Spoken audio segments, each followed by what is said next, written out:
Olá, seres noturnos. Mais uma vez estamos aqui na nossa madrugada de sábado para domingo, para curtirmos mais um vídeo cabuloso. Eu pergunto a você agora se na sua casa existe algum quadro, alguma pintura artística nas paredes. Talvez esteja na sua sala ou quem sabe no quarto, ou até mesmo na cozinha.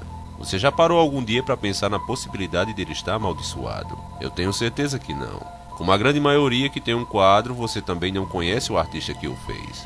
Apenas achou interessante e o comprou. Às vezes até ganhou de um amigo. Os quadros são, estatisticamente falando, um dos itens mais presenteados do mundo. E você sabe por quê. Geralmente quando alguém dá um quadro a uma pessoa, ela quer se livrar dele. Não são todas as vezes que a pessoa compra ela nova. A maioria é retirada da sua própria casa. A pessoa descobre algo sinistro sobre aquela pintura, e aí resolve dar para um amigo. Talvez tenha sido o seu caso. E muitas vezes o que essa pessoa descobre é que o artista que o fez um pacto com o demônio, ou simplesmente ela vem tendo muito azar depois que pôs ele na parede. Você já parou para pensar que todos os atrasos na sua vida, todas as coisas ruins que vêm acontecendo do nada, parecendo simplesmente obra do azar, pode ter sido por influência dessa imagem, que até então era inocente e livre de qualquer suspeita aos seus olhos? Será mesmo que no mundo em que vivemos hoje, onde tudo tem que ter uma explicação lógica, uma simples pintura possa trazer todo tipo de negatividade para uma casa, levando até mesmo à morte da pessoa? Isso é tanto possível que já aconteceu, e isso em uma escala mundial. É um dos casos que mais prova no mundo a existência do sobrenatural, e é o que vamos conferir agora. Sem mais demora, eu inicio o nosso quadro. A Hora da Meia-Noite.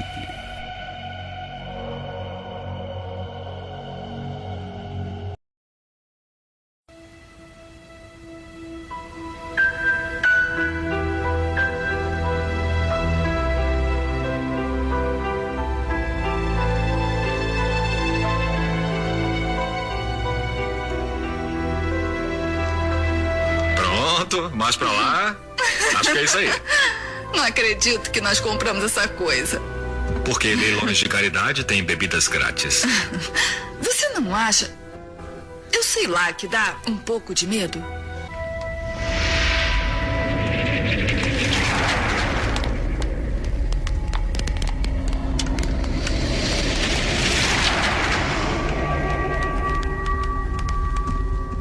Os quadros são, estatisticamente falando, um dos itens mais presenteados do mundo. Essas imagens que você acabou de ver são da série Sobrenatural, onde um quadro era o alvo da maldição. Todos os donos que colocavam ele na parede de suas propriedades são misteriosamente assassinados. Como já inúmeras vezes eu já falei aqui no nosso canal, a ficção imita a realidade e não vice-versa. E nesse caso começaram a aparecer pela Europa quadros com crianças pintadas, em volta dos anos 80. O que mais chama a atenção nessas pinturas era a expressão de cada uma delas. Uma expressão melancólica. Agora, quando se olhava com um olhar mais atento, notava-se que não era uma expressão de tristeza, mas sim de morte. Observe aqui nessa imagem. Olhando por esse ângulo está tudo normal. Mas se você virar a imagem, verá que seu casaco não é um simples casaco, mas sim um monstro marinho devorando a criança. Por isso ela mantém o olhar fixo. Já teve o corpo devorado e está morta. Essa imagem então é de um cadáver.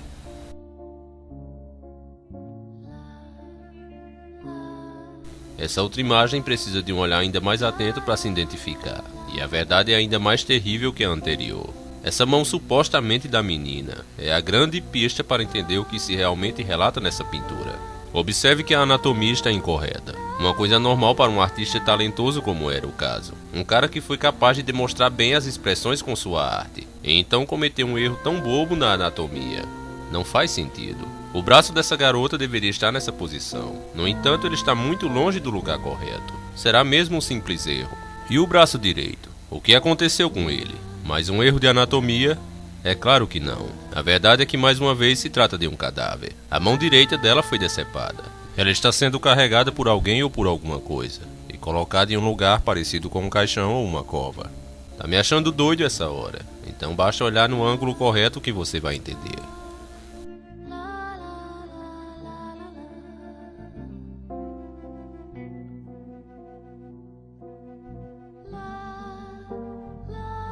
Essa imagem aqui talvez seja a mais evidente de todas. Qualquer um que olhe para ela fixamente vai perceber, mesmo sem mudar seu ângulo, as pupilas dessa criança delatada. A boca aberta já entrega o que de fato representa a pintura. O pescoço com catombos demonstra claramente que não é um pescoço, e sim uma mão. O azul da manga da camisa não deu para disfarçar bem. Qualquer um pode ver facilmente isso. Mais uma vez aqui se trata de um cadáver. Muitos artistas analisaram esses quadros, e todos foram unânimes em dizer, para demonstrar com tanta precisão como ele fez, as expressões faciais das crianças, seria necessário que ele presenciasse o fato. Então esses quadros, como muitos acreditam, representam assassinatos de crianças. E é aí que fica aquela pergunta: que tipo de doente mental faria isso? E por qual motivo? Em primeiro lugar, é bom que você saiba que essas obras eram quadros baratos, que costumavam enfeitar as casas mais humildes da Europa nos anos 80. Só que aí coisas ruins começaram a acontecer com a família dos proprietários dos quadros. Doenças, acidentes e muita falta de sorte eram só alguns dos exemplos. Isso acontecia com tanta frequência que eles começaram a perceber que tinha coisa errada. Todos começavam a dizer a seguinte frase: rapaz, depois que eu coloquei aquele quadro na minha parede, tudo desandou. Parece até que eu andei pisando em rastro de corno. Mas o que mais chamava a atenção eram os misteriosos incêndios onde os bombeiros nunca encontravam as causas. As casas eram simplesmente devoradas pelo fogo, porém um objeto permanecia intacto. E esse objeto eram os quadros conhecidos como os meninos que choram. Ninguém entendia como aquilo podia acontecer. As imagens bizarras das paredes todas em fogo, e apenas aquele quadro ficar intacto. E isso em várias residências. Não fazia sentido, pois se tratava de quadros baratos. Não teria lógica que o pintor tivesse usado uma matéria mais resistente ao fogo, como alguns até afirmaram. Mas algumas casas onde ocorreu os incêndios, existiam quadros mais caros, e esses pegavam fogo com o resto da casa.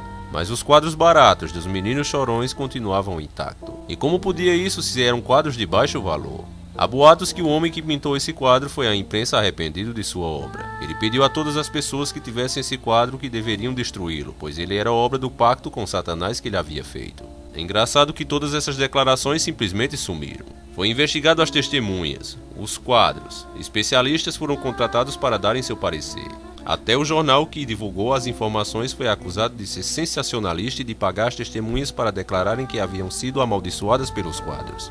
Tudo isso foi questionado, porém o autor dos quadros foi mantido sempre às escondidas. Eu pergunto por que esses investigadores não foram atrás do cara. Estou falando daquela época, evidentemente. Por que não conferiram direto com a fonte e tiraram a limpo essa história? A resposta é a de sempre, meus caros amigos. Existe gente trabalhando para negar e esconder a espiritualidade.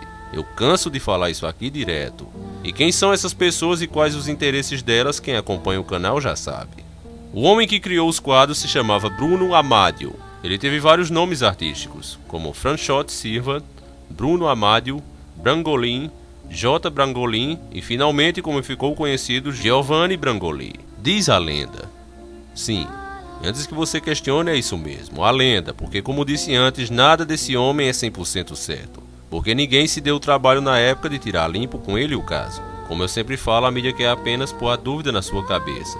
Levar a discreto ou pelo menos à dúvida todas as informações precisas. Continuando a lenda, já que não podemos confirmar nada, diz que Bruno estava passando fome com seus quadros em sua época de juventude, onde ele pintava crianças felizes. Ainda mais porque dizem que foi pela época de 1939 a 1945. Nada mais nada menos, a Segunda Guerra ocorria nesse momento. Esse homem simplesmente viveu no período mais assombroso da Idade Moderna. O que ele deve ter presenciado não deve ter sido bonito nem agradável. Agora eu quero que você pense comigo como um homem que viveu e presenciou a Segunda Guerra Mundial. Como deve ser a mente dele? Uma época onde a lei e a ordem desapareceu, e qualquer pessoa durante aquela época turbulenta poderia fazer o que quisesse com qualquer um, sem ser repreendido. Já pensou como os pedófilos, assassinos, estupradores, e toda essa coja que faz o que o maligno quer? Devem ter se sentido livres naquela época. Você já parou para pensar na guerra por esse lado? Giovanni então, diante de tudo aquilo, perdeu sua fé de vez em Deus e resolveu fazer um pacto com o demônio, para assim se tornar conhecido pelo mundo todo. Naquela noite dizem que ele teve uma visão com 28 crianças sendo torturadas e mortas daquela maneira nos seus quadros. Assim que ele acordou na manhã seguinte, já começou a desenhar uma por uma, e os quadros começaram a vender como água. Agora vem cá comigo, você acha mesmo que o que ele teve foi uma visão? Ou será que a verdade é que ele testemunhou que os membros da seita satânica que ele fazia parte faziam com essas pobres crianças diante dos olhos dele? Eu acho que isso é muito mais aplicável. Depois disso, os quadros desse artista fracassado começou a vender como água, como eu disse. Só que tem um porém, a palavra de Deus tem que ser sempre cumprida. E ele disse, nada ficará em oculto que não venha a ser revelado. Então o artista teve que, por ordem do próprio Satanás, que por mais rebelde que seja está debaixo do pé de Deus, ele colocou as mensagens subliminares em todos os quadros. Bastava um olhar atento para perceber do que se tratava aqueles quadros. Segundo a lenda, esse homem era tão fracassado que o demônio não quis a sua alma. Então ele ofereceu as almas de todas as pessoas que comprassem os quadros dele. O pacto dele consistia nisso. Por isso algumas casas pegavam fogo e outras não. Para você ter ideia disso, eu nunca tive esses quadros na minha casa, graças a Deus. Mas existiram muitos no Brasil. Eu vi história de que muitos maridos, quando chegavam com esses quadros em casa, a esposa evangélica já sentia uma coisa ruim e já dizia logo da porta: com essa bosta você não bota o pé dentro de casa. Vai jogar essa porcaria no lixo agora. Outras vezes, quando ia se visitar os parentes, que se entrava na casa e via aqueles quadros lá no meio da sala. Nas mesmas horas, pessoas sentiam calafrios e já se retiravam dali ou pediam que se retirasse o quadro dali. Bom, depois que muitas pessoas adquiriram os quadros na Inglaterra, lugar onde morava o tal artista, muitas pessoas começaram a notar suas vidas andando para trás depois de adquirirem os quadros. E quando os incêndios misteriosos começaram, a mídia entrou com força total. O jornal O The Sun, esse jornal que muitos diziam ser enganador e sensacionalista, investigou o caso e colocou o relato de diversas testemunhas. O problema disso é que, com a má reputação desse jornal, muitos questionam até hoje a veracidade dos fatos. Porém, é inegável que em 4 de setembro de 1985, esse jornal organizou o que chamou de A Maldição Flamejante do Garoto em Lágrimas. Os ingleses, cansados da má sorte e das mortes, levaram todos os quadros de suas casas para a grande fogueira, benzidas e santificadas por padres da época. E assim os quadros que antes ditos, à prova de fogo, queimaram, que foi uma beleza. Apesar dos céticos afirmaram que foi uma farsa e que esse jornal pagava testemunhas, foi queimado um tal de 2.500 quadros, e uma coisa não faz sentido aqui. Se tudo foi uma invenção da mídia para ganhar audiência, por que então queimaram o pão que estava sustentando eles mesmos? Por que não seguraram a farsa? Com certeza, se eles tivessem feito isso, muitos filmes e séries estariam sendo feitos até hoje por causa disso. Pare um pouco para pensar nisso e veja quem está com a razão. Porque hoje qualquer um que afirma a espiritualidade, ele é chamado de louco e fanático. E se você for temente às leis de Deus e guardar como mandamentos, aí sim é que o mundo irá te odiar com todas as forças. A única coisa que eu posso dizer sobre esse caso é que de fato essa lenda existe e está espalhada por todo local no mundo. Se você vai acreditar ou não, aí é com você. As mensagens subliminares estão aí e não podem ser apagadas, por mais que queiram negar. Esse vídeo acaba aqui. Ele que foi uma dica do nosso patrão do mês, que recebe agora o selo de primeiríssima qualidade, patrão do mês. E abrimos logo com uma patroa, Veritas Triunfos, nossa amiga que mora na Itália. Que Deus a abençoe e a proteja sempre. Um abraço especial para o maridão e toda a família. Ela passa a concorrer agora a uma lembrança super especial do nosso canal, junto aos patrões dos próximos meses, no final do ano.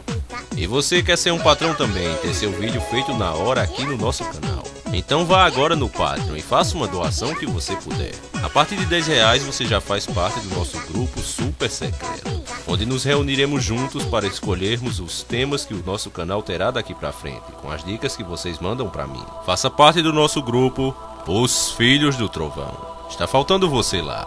A partir de R$10 você já está entrando. Teremos 4 reuniões por mês, onde vamos decidir o futuro do canal. E se você for o maior doador do mês, aquele cara que fizer a maior doação, aí você vai escolher sozinho um tema para eu fazer um vídeo aqui pro nosso canal. E você que está dizendo aí, mas encarando eu tô liso, não posso fazer doação. Sem problema, irmão, você também faz parte da nossa família. Ajude dando seu like, compartilhando o vídeo e seguindo nossa página no Face. Com isso você já ajuda muito o canal e eu peço a Deus que lhe abençoe da mesma maneira. Um abraço e conto com a ajuda de vocês como puderem. Nos encontraremos aqui no meio da semana. Outra coisa, nosso amigo Garibaldi está com um grupo no WhatsApp para os fãs do canal. Então quem quiser é só falar com ele aí nos comentários desse vídeo. Sempre encarando o sobrenatural.